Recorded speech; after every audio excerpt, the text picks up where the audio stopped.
치즈를 함께 먹으면 와인 맛을 해칠 수도 있다는 거죠. 하나가 빠져 있어. 뭐가 빠져 있냐면 치즈 없는 피자. 초콜릿과 오이, 캐러멜 크림하고 간장, 산딸기와 흰 쌀밥. 맛있어요. 여기에도 과학이 숨어 있습니다.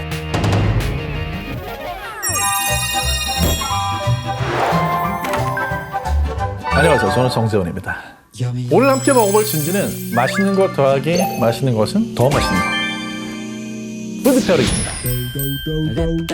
요즘 맛잘알들의 고민은 뭘 먹을까 해서 그 치즈를 안 쳐. 여기에 뭘 더해서 먹어야지 그 조합이 더 꿀 조합이 될지. 개꿀 맛 뭐 이런 거 있잖아요. 그런 그 푸드 페어링을 고민할 수밖에 없습니다.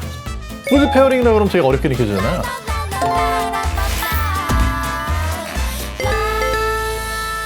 우리 라면 집에서 먹을 때 A 라면, B 라면 섞어서 먹잖아요.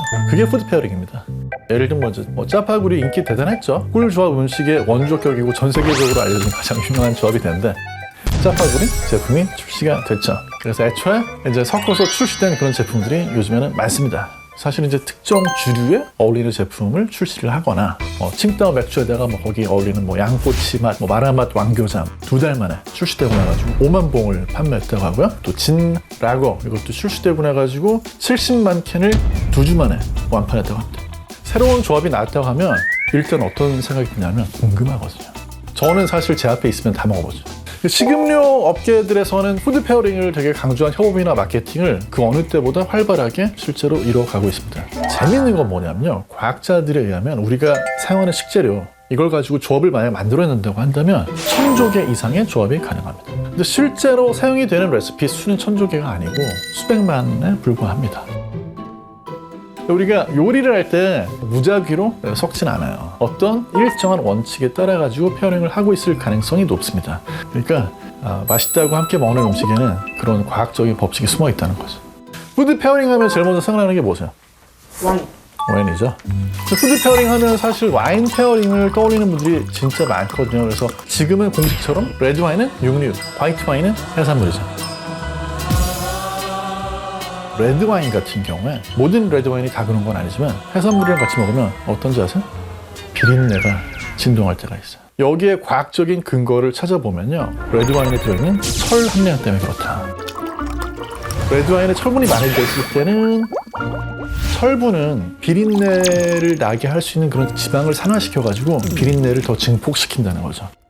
근데 거기에 비해서 화이트 와인은 철분 함량이 대체로는 낮아요. 그러면서 또 산미가 있죠. 근데 이 신맛이 있으면 비린내를 풍기는 그런 물질들이 물에 녹아버려요. 물에 녹으면 냄새를 못 맡아요.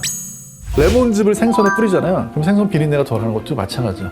생선에 비린내를 풍기는 물질을 좀 산미가 있는 걸 뿌려주게 되면 이것들이 물에 녹아버리거든요. 그러니까 코에서 냄새를 못 느끼는 거죠. 그러니까 레드 와인의 육류, 해산물에는 화이트 와인은 사실 과학적으로도 설명이 가능하다는 거죠. 그리고 이제 또 우리가 와인 하면 떠올리는 조합이 있죠. 치즈. 치즈하고 와인은 어떨까요? 여기도 과학적인 어떤 근거가 있을까요? 그런데 치즈를 함께 먹으면 와인 맛을 해칠 수도 있다는 거죠. 와인하고 치즈 페어링에 대한 아주 흥미로운 연구가 있는데요. 와인 전문가들한테 이제 치즈를 먼저 시식하도록 한 다음에 와인 맛을 평가하도록 했어요. 결과 어땠을까요? 와인의 섬세한 향미를 갈미를 하는데 와인 전문가들이 치즈 먹고 나서는 어려움을 겪었어요. 왜 그러냐면 우리가 냄새를 맡으려면 그 휘발이 되는 향미 성분을 이게 이제 휘발을 해서 코 속으로 들어가서 탁 때려줘야 되거든요. 그런데 치즈 속에는 카제인 같은 그런 우유 단백질이 많이 들어있어요. 이 단백질이 휘발 성분을 붙잡아가지고 냄새가 안 나게 해주는 거죠.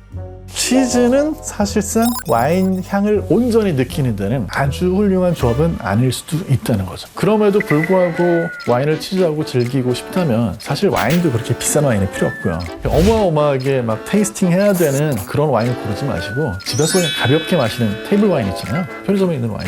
그런 거 골라가지고 치즈랑 같이 맛있게 드시면 됩니다. 그래서 음식을 맛을 볼 때 우리가 맛이라고 느끼는 거에 80%는 후각이다. 그래서 후각으로 풍미를 느껴야지 음식을 정말 맛을 느낄 수가 있어요. 그래서 음식 페어링을 생각할 때 음식하고 음식 사이의 궁합을 결정하는 거는 각자 향을 얼마나 살려주느냐는 부분입니다. 여기에 대해서 1992년에 영국의 진짜 유명한 셰프 있어요. 스타 셰프 헤스턴 블루멘탈이라는 분이 있거든요. 이분이 풍미과학자 프랑스와 벤치라는 분하고 둘이서 푸드 페어링 가설을 세웁니다. 비슷한 향미를 공유하는 식재료일수록 서로 잘 어울릴 가능성이 높다. 함께 섞어 먹으면 맛있잖아요. 왜냐하면 사실은 맛이 달라 보일 땐 공통의 풍미 성분이 들어있기 때문에. 치즈의 영혼의 단짝이 와인이 아니라면 진짜 소울메이트는 누구냐? 치즈 하면은 뭐 사실 대표적인 음식이 또 하나 생각나잖아요. 치즈 피자, 그죠? 피자입니다, 피자. 피자의 원형에 대한 다양한 설이 있죠. 나폴리의 마리나라 피자가 원형이다, 뭐 이런 얘기가 있는데, 마리나라 피자 드셔보시면 하나가 빠져 있어요. 뭐가 빠져 있냐면 우리가 피자하면 생각나는 치즈가 빠져 있습니다. 치즈 없는 피자. 마리나라는 18세기의 나폴리의 선원들이 간단하게 즐길 수 있는 음식이었어요. 빵 위에 토마토 소스가 살짝, 마늘이 살짝, 올리브유 살짝 그렇게 해서 구워낸 그게 이제 마리나라 피자예요. 이 위에 이제 치즈가 올라가게 된 거는 19세기 후반이에요. 그래서 아마도 이제 많이 들어보셨을 마르게리타 피자입니다. 토마토, 모짜렐라 치즈, 그 다음에 바질.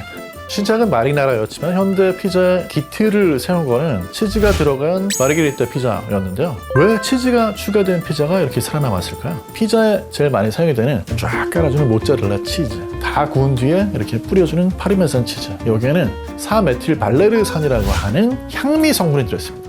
토마토에도 같은 향미 성분이 들어있어요. 그래서 공통적인 성분 때문에 토마토 소스만 먹었을 때보다 토마토 소스하고 치즈를 같이 먹었을 때 풍미가 2배가 돼요. 더 맛있어요. 그러니까 푸드 페어링 가설에 딱 맞는 음식이 바로 마르게리타 피자인 거죠. 요즘에 사실 한식하면 기본이 무슨 치즈인 것처럼 치즈를 페어링해서 드시는 분들이 많잖아요. 떡볶이에 치즈 추가해서 먹죠. 닭갈비에 치즈 추가해서 먹죠. 볶음밥에 치즈 추가해서 먹죠.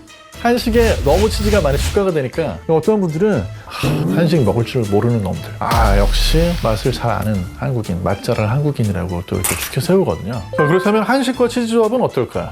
여기에도 과학이 숨어 있습니다. 대표적인 게 뭐가 있냐면 치즈 닭갈비. 치즈 닭갈비가 외국인들한테는 인기 있는 음식이고 몇 해 전에 일본 열도로 휩쓴 인기 있는 새로운 K푸드입니다. 치즈 닭갈비는 페어링 점수 어떻게 될까?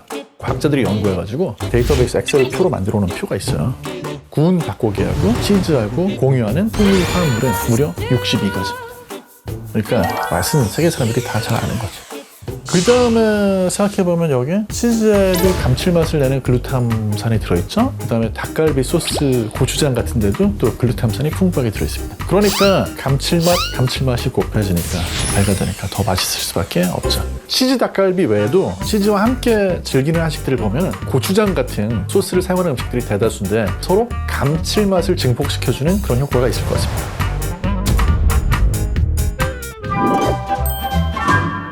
그 밖에도 푸드 페어링 가설에 따르면요, 생각지도 못한 의외의 조합인데 시너지를 낸다고 하거든요. 초콜릿과 오이, 캐러멜 크림하고 간장, 산딸기와 흰쌀밥. 근데 제가 다 먹어봤거든요. 진짜 희한한 게 맛있어요. 다크 초콜릿하고 오이를 먹어보면 두 개를 따로따로 먹을 때는 어울릴 것 같지가 않은데 초콜릿을 같이 입에 넣고 씹을 때 두 개가 맛이 사르르 이렇게 섞이면서 녹는 느낌이 있어요. 이게 진짜 공통 요소가 있나 보구나.